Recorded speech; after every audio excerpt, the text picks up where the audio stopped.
Barrister ظفر اللہ صاحب جو آج فیصلہ آیا ہے، میرا خیال ہے کہ بندیال صاحب کا فیصلہ درست نہیں تھا، لیکن ابھی جو کچھ آپ کرنے جا رہے ہیں وہ کام درست نہیں ہے، تو بہت بڑا تنازع کھڑا ہو جائے گا۔ ایک تنازع ختم نہیں ہوتا، دوسرا تنازع شروع ہو جائے گا۔ میں تو کبھی کبھی سوچتا ہوں کہ جو میتھ آف سیسیفس ہے نا، یہ جو مشہور ایک فلسفہ ہے کہ ایک سے خدا ناراض ہو گیا، ایک کوئی دانشور تھا آپ کی طرح کا، اس سے گریک گاڈ ناراض ہو گئے، انہوں نے نا اس کو ایک سزا دی۔ سزا کیا تھی؟ پتھر اٹھاؤ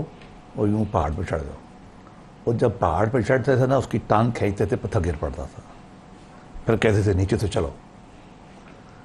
کبھی مجھے لگتا ہے کہ پاکستان کو ایسا ہی ہے، ایک کرائسس جنم ہوتا ہے، بڑی مشکل سے حل نہیں ہوتا، اور ڈیپن ہو جاتا ہے، تلخیاں چھوڑ دیتا ہے، پھر ایک اور کرائسس آ جاتا ہے۔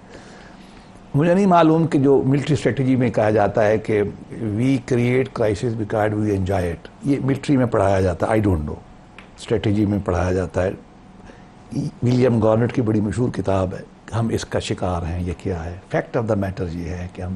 اسٹیٹ کے اور سوسائٹی کے، اب سوسائٹی کا مسئلہ اور گہرا ہو گیا ہے، اس میں سکزم بہت ہو گیا، اس میں انڈیسنسی بہت آ گئی، ہم مسئلے حل نہیں کر رہے۔ جو کچھ کیا بندیال صاحب، اس کی کورٹ نے جو فیصلہ کیا وہ انسانی تاریخ میں، قانون میں انون تھا، کوئی شک نہیں ہے اس میں۔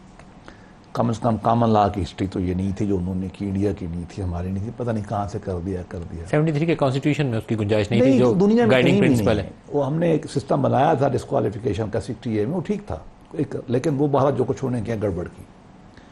اب دو رائے یقیناً ہو سکتی ہیں کہ یہ وقت صحیح ہے جب وقت صحیح نہیں ہے، لیکن میں سمجھتا ہوں کہ اگر پارلیمان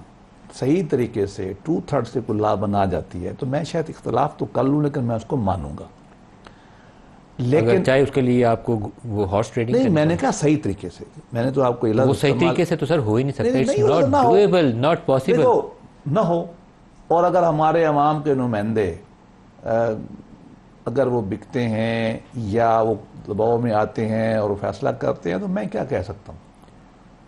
ڈنڈا اور پیسہ ہے۔ دیکھو میں نے اب تو مجھے آخری پتہ چلا ہے کہ جے یو آئی والوں کو میسج دیا گیا، ایسا آیا ہے، اس کے دوستوں کا بھی ایسا ایسا سارے، اور اگر یہ نہیں مانتے اور دباؤ دے کے آ جاتے ہیں تو پھر وہ ذمہ وار ہے نا، ہم آسمان سے میں نہیں لا سکتا۔ سر سنا جے یو آئی والوں کو بھی میسج دیا گیا لیکن کہ اب اگر ووٹ ڈالنا ہے تو ڈال دو، 63A کا فیصلہ آ گیا، نہیں تو تمہارے 8 بندے نہیں بھی آئیں گے تو ہم ادھر سے 5 کی بجائے 15 توڑ لیں گے۔ اللہ کرے کہ اصول کو شاید جے یو آئی کے بھی توڑ لیں کچھ، ہو سکتا، اللہ کرے صحیح فیصلہ ہو، اللہ کرے یہ صحیح فیصلہ ہو، اللہ کرے سیاستدان اچھا فیصلہ کریں، اللہ کرے کہ یہ آئین کی ترمیم ملک کے لیے اچھی ہو۔ ہم اتنا کہہ سکتے ہیں اور کچھ نہیں کہہ سکتے، لیکن ایک بات طے ہے، دعائیں اللہ سے ہی مانگنی پڑیں گی، خود ہم نے صحیح کام نہیں کیا۔ اگر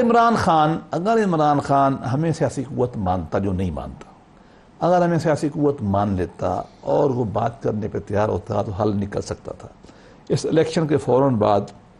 ہم نے بھی کہا تھا پیپلز پارٹی سے، پیپلز پارٹی نے کمیٹی بنائی تھی اس سے بات کرنے کے لیے، انہوں نے ان سے بھی نہیں کی جب گورنمنٹ بن رہی تھی، وہ کسی طرح آتا نہیں۔ اب انہوں نے اعلان جہاد کر دیا ہے اور اعلان انقلاب کر دیا ہے، اب ریاست اور اس کا مقابلہ ہے، دو ہاتھ ہو جائیں، میں تو یہ کہتا ہوں اس سے تاریخ آگے بڑھے گی، تاریخ کچھ ایسا سا جو بھی ہے ہو جائے آگے کہ آپ کو پچھتانا پڑ جائے۔